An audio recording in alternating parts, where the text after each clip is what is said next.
Bismillahirrahmanirrahim. Assalamualaikum warahmatullahi wabarakatuh. Oke, saya akan memperkenalkan diri saya. Nama saya adalah Hani Mulyati. Saya berasal dari kelompok 4, gelombang 4 PPSDM. Di sini saya akan menjelaskan tentang wawasan kebangsaan dan bela negara, di mana podcast ini merupakan tugas dari agenda 1, yaitu wawasan kebangsaan dan bela negara.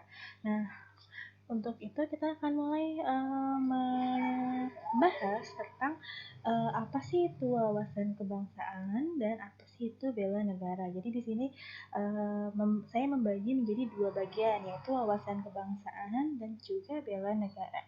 Di mana pengertian wawasan kebangsaan adalah konsepsi cara pandang yang dilandasi akan kesadaran diri sebagai warga dari suatu negara dan kesadaran atas lingkungannya di dalam kehidupan berbangsa dan negara. Itu tadi adalah pengertian wawasan kebangsaan. Jadi kata kunci yang diambil dari wawasan kebangsaan itu adalah cara pandang yang dilandasi oleh kesadaran diri sebagai warga negara. Nah, kita masuk ke poin yang kedua, yaitu tentang sejarah.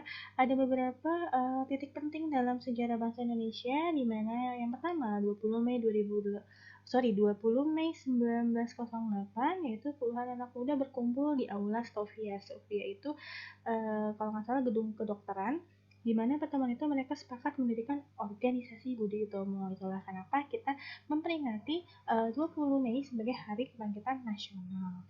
Nah, Perhimpunan Indonesia juga merupakan organisasi yang pergerakan nasional yang pertama yang menggunakan istilah Indonesia. Bahkan Perhimpunan Indonesia menjadi pelopor kemerdekaan bangsa Indonesia di kancah internasional. Perhimpunan Indonesia ini diprakarsai oleh Sultan Kasayangan dan R.N. Noto Suroto pada tanggal 25 Oktober 1908 di Leiden, Belanda. Poin yang ketiga dari sejarah bangsa Indonesia adalah pada tanggal 30 April 1926 di Jakarta diselenggarakan Kerapatan Besar Pemuda yang kemudian dikenal dengan nama Kongres Pemuda I. Kongres Pemuda I ini dihadiri oleh wakil organisasi pemuda dari Jong Java, Jong Sumatera Bon, Jong Ambon, Sekar Rukun, Jong Islamipin Bon, Studenten Minhasairs, kemudian Jong Bataks Bon, dan pemuda kaum Teosofi yang juga ikut dalam kerapatan besar tersebut.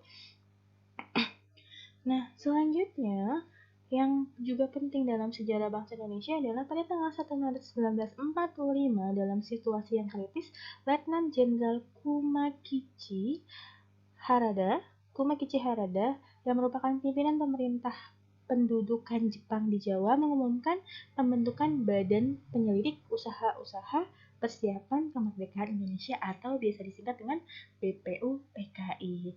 Oke, kita masuk ke poin selanjutnya, ada bendera, bahasa, dan juga lambang negara serta lagu kebangsaan.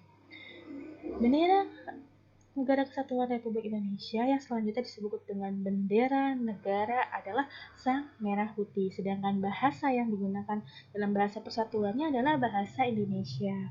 Lambang negara Republik Indonesia berbentuk Garuda Pancasila yang kepalanya menoreh lurus ke sebelah kanan.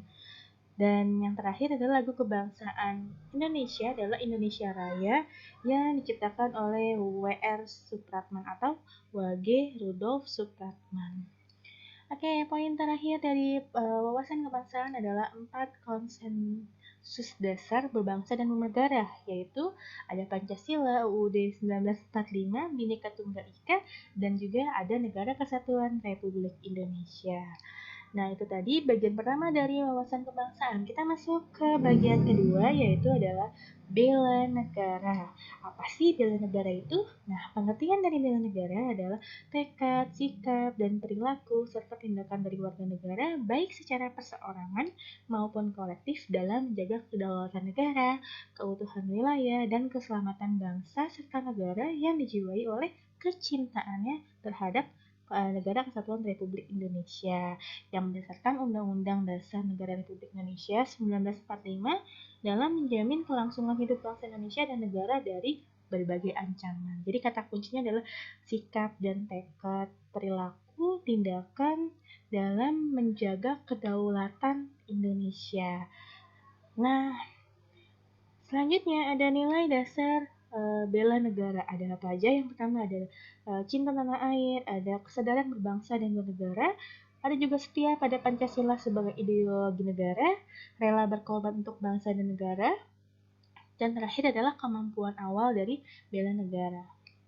Sama seperti wawasan kebangsaan, dalam bela negara atau BN itu sendiri memiliki sejarah yang dimulai dengan Operasi Krai, agresi militer 2, lalu dibentuk pemerintah darurat Republik Indonesia, lalu juga ada persetujuan Rombongan, dan terakhir penetapan Hari Bela Negara yaitu pada tanggal 19 Desember. Oke, selanjutnya ada ancaman.